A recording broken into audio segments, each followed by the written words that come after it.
The rich are having a field day. Thanks to Donald Trump, corporations paid $65 billion less in taxes last year compared with 2024. Meta alone saved $3 billion.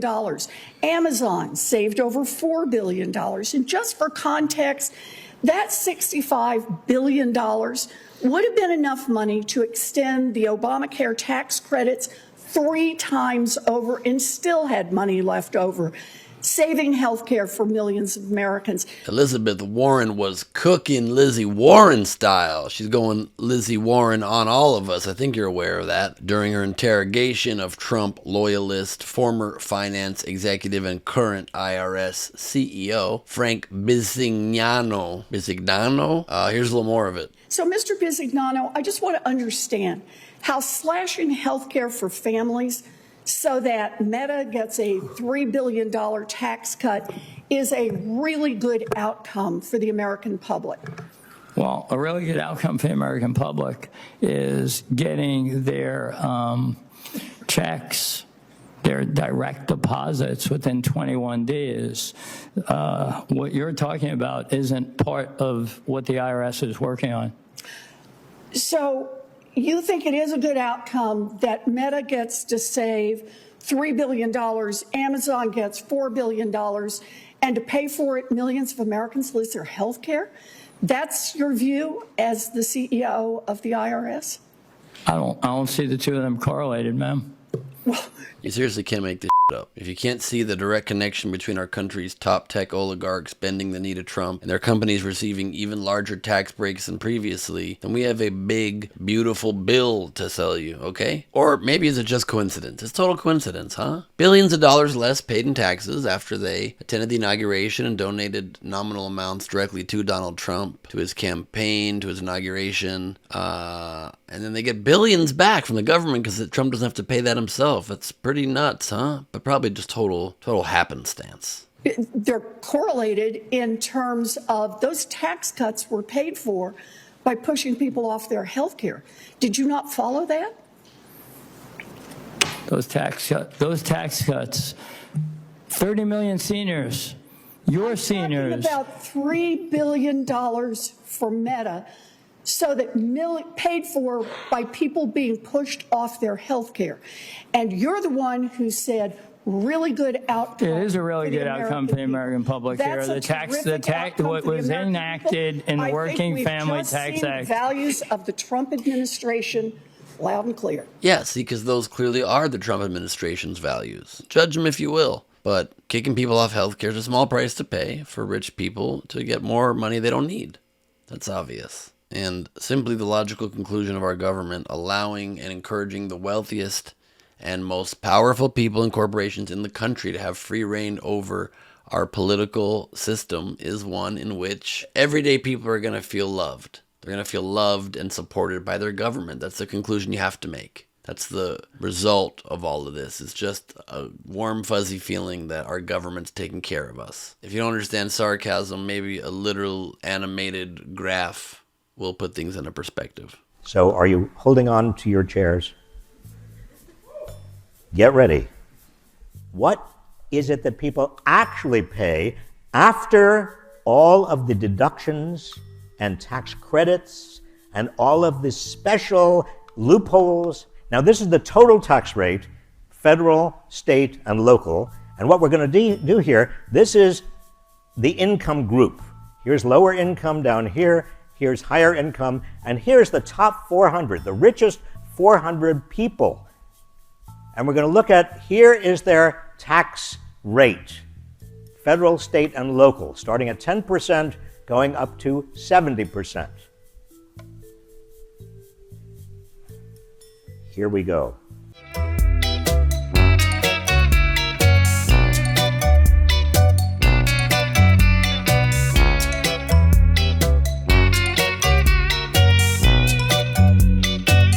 Isn't that the most amazing thing you've ever seen?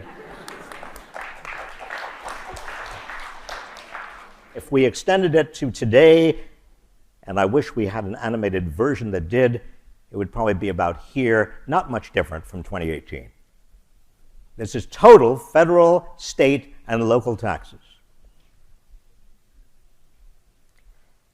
Now, when we talk about these numbers, I can understand. The numbers have a kind of they just are disembodied.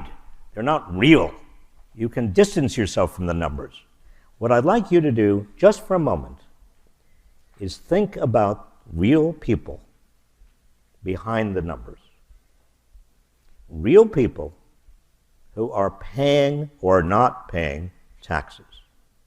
Real people who are either getting the benefits or not of taxes that are paid. You see it? You see how it went? Ooh, this was the tax rate for people with less money, and this was the tax rate way up here for people with more money. And then as the years have gone, people with less money, more taxes, people with more money, less taxes. I even did it with my hands. You don't even need the graph for it. So that's really nice. I mean, Robert Reich's point also to conceptualize not just the numbers or the graph, but the people, the human beings, the rich people that are laughing all the way to the bank, and the poor people that are being literally left without health care, that are paying higher tax rates than are needed for our government to be funded when it could be done with just small, tiny amounts of the wealthiest in this country who wouldn't even feel it. And I don't think this battle should be fought solely along partisan lines. The current moment warrants that because one party's fighting for the people and one against, but there should be a class-based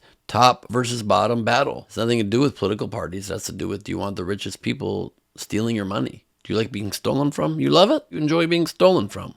That's wild. Here's some more from Dan Bongnanglanglo, the CEO of the IRS. Number of new exams, audits for taxpayers in very, very, very high income categories, like above $10 million in income, has dropped by 9%, and I believe it's scheduled to drop by another 30%.